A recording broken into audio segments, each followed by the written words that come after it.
Nous allons étudier, nous avons un petit thème. Le thème est intitulé « Que dois-tu faire quand tu es dans la salle d'attente de Dieu ?» Dans la salle d'attente de Dieu. En d'autres termes, ça veut dire « Que dois-tu faire quand tu pries pour quelque chose, quand tu espères quelque chose de Dieu? Quelle est l'attitude, quel est le comportement que tu dois adopter? » Parmi nous ici présents ce soir, qui est cette personne qui n'attend rien de Dieu? Si tu es ici et que tu n'attends rien de Dieu, je veux voir ta main. Toi, tu as tout dans ta vie. Tu n'attends rien de Dieu, je veux voir ta main.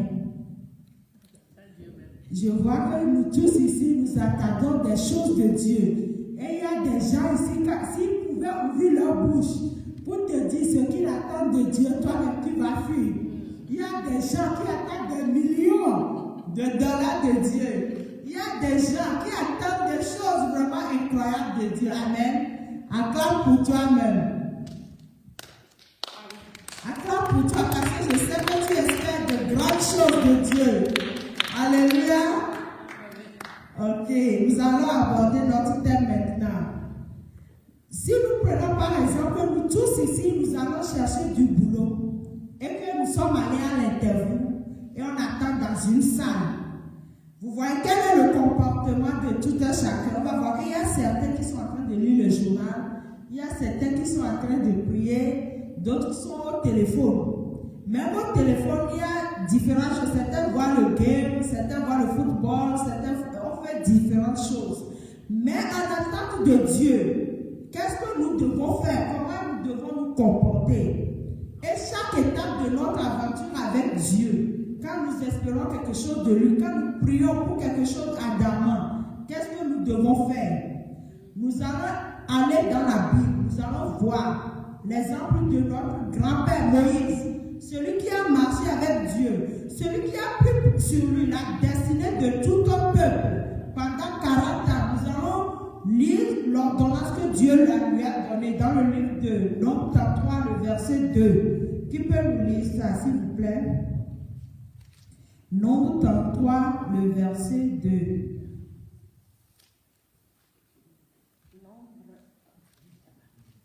Nombre chapitre 33, verset 2. Là, il est écrit: Moïse écrivit leur marche de station en station d'après l'ordre de l'Éternel. Et voici leur station selon leur marche. Alléluia. La Bible dit que Moïse écrivit leur marche de station en station. C'est-à-dire que tout ce que Moïse vit avec Dieu, comment est-ce que les choses se sont passées, que ce soit ce que les attitudes des peuples et des Israéliens avec lui, il met ça, il écrit. Nous aussi, en tant que chrétiens, tout ce que nous vivons, les espérances que nous vivons dans notre marche avec Dieu, nous devons écrire, nous devons mettre ça, parce que quand nous écrivons ça, quand d'autres situations vont se présenter, nous allons savoir que dans ces situations, c'est comment je me suis comporté. Ou bien nous pouvons prendre ça pour édifier nos frères et sœurs. Quand quelqu'un sera dans ma situation pareille, je vais voir, ceci m'est arrivé autrefois. C'est comme ça j'ai marché avec Dieu. C'est comme ça j'ai fait. Donc il faut écrire tout ce que nous traversons. Mais écrire, on dit écrire. D'autres personnes vont dire, est-ce que je vais chercher un cahier pour écrire ça? Gravez ça dans le plus profond de votre cœur. Ayez ça dans votre mémoire.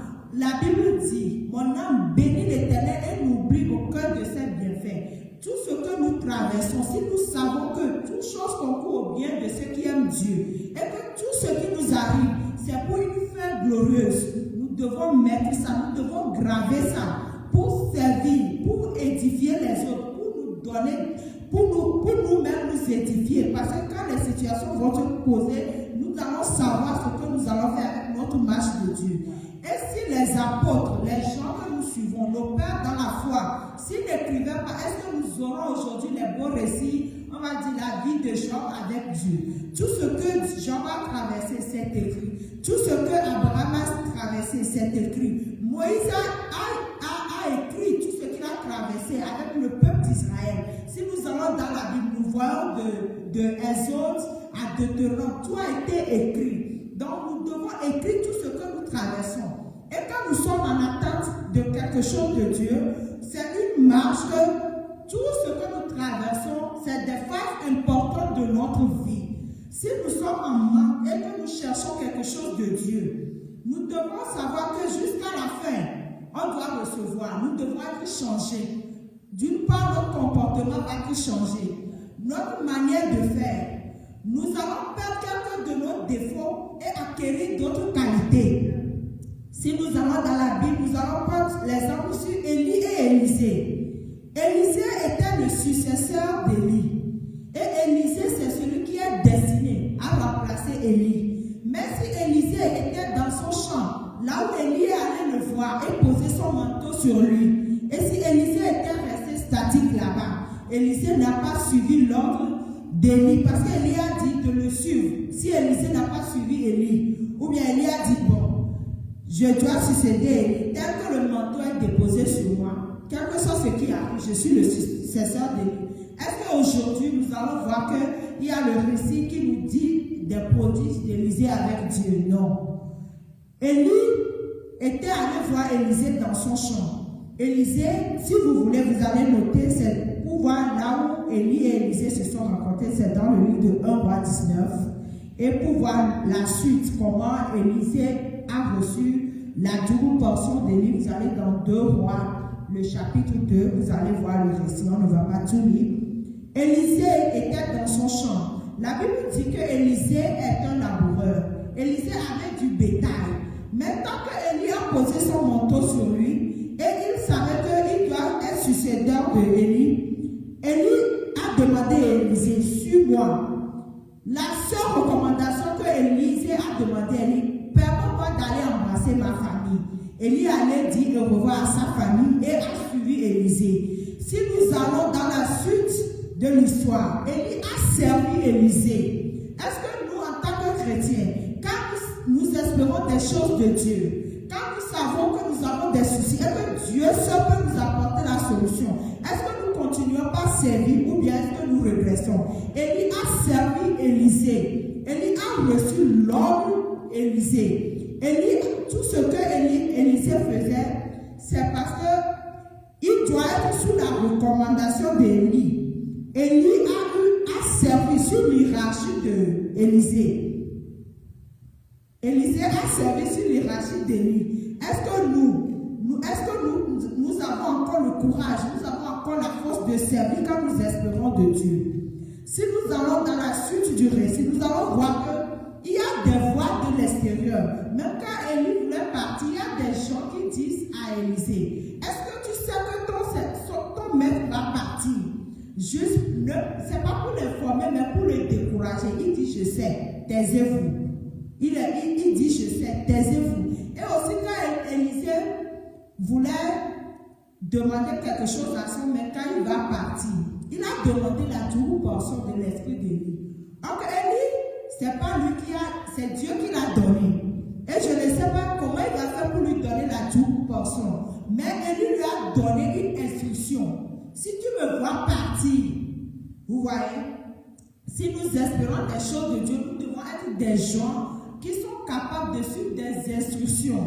Ce qui va faire que même quand nous allons avoir ce que nous espérons de Dieu, nous allons être changés. Si avant nous n'arrivons pas à suivre les instructions, nous allons voir que maintenant on suit les instructions.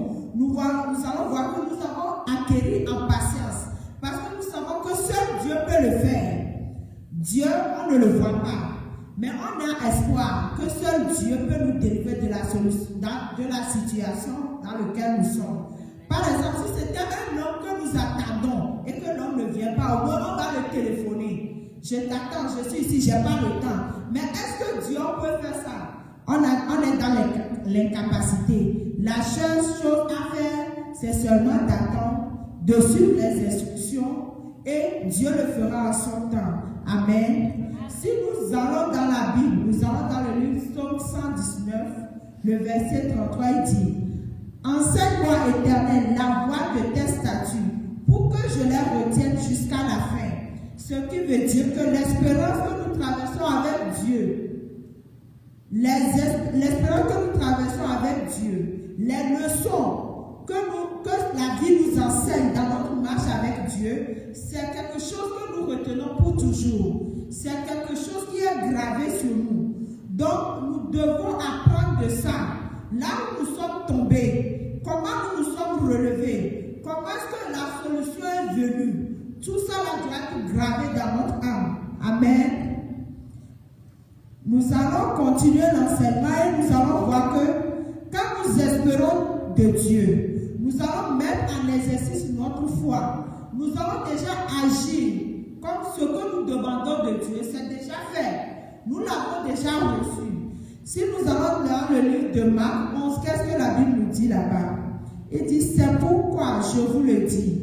Tout ce que vous demandez en prière, croyez que vous l'avez déjà reçu et vous le verrez s'accomplir. En tant que chrétiens, nous devons mettre notre foi en exercice. Si tout ce que nous demandons de Dieu, nous savons que Dieu l'a déjà fait. Si par exemple, tu es ici en Iowa, tu demandes à Dieu: donne-moi du boulot.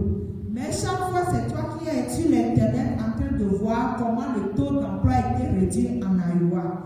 Je ne sais pas en quoi ça t'édifie. Si tu es ici, tu cherches des enfants, tu veux que Dieu bénisse ton entraille, mais c'est toi qui es sur internet en train de voir à quel âge peut survenir la ménopause précoce. Je ne sais pas en quoi ça t'édifie. Si tu es ici et que tu espères que Dieu te bénisse, Dieu bénisse ton boulot, tu espères avoir la bénédiction de Dieu. Mais quand les gens te disent que quand tu es en Amérique ici, il y a des choses pour faire pour ne pas travailler et tu seras à la charge du gouvernement et des choses comme ça t'intéressent. Mais tu sais pertinemment que tu es dans le manque et que Dieu doit te donner quelque chose à faire. Mais c'est les choses qui te découragent, qui t'intéressent. Je ne vois pas comment ça te fait avancer. Tu dois mettre en exercice ta foi. Tu dois prier. Tu dois savoir que Dieu, ce que je t'ai demandé, j'ai déjà reçu. Si tu demandes de l'emploi et que tu es en train de prier, si tu sais faire quelque chose, peut-être dis-toi, commence par le faire. Si nous prenons par exemple l'exemple d'une femme qui est enceinte, la femme qui est enceinte, elle sait qu'elle a un enfant dans son ventre. Même dès que la personne fait le test de grossesse et c'est positif, elle sait qu'elle a un enfant. À quoi ressemble l'enfant, elle ne sait pas. Comment l'enfant va grandir, elle ne sait pas. Mais elle sait qu'après 9 mois, l'enfant va sortir. Elle ne peut rien faire pour que l'enfant sorte avant ces 9 mois-là, parce que c'est déjà établi. Elle doit prendre patience et marcher pendant ces 9 mois. Et premier mois, deuxième mois, troisième mois, elle doit supporter les symptômes-là.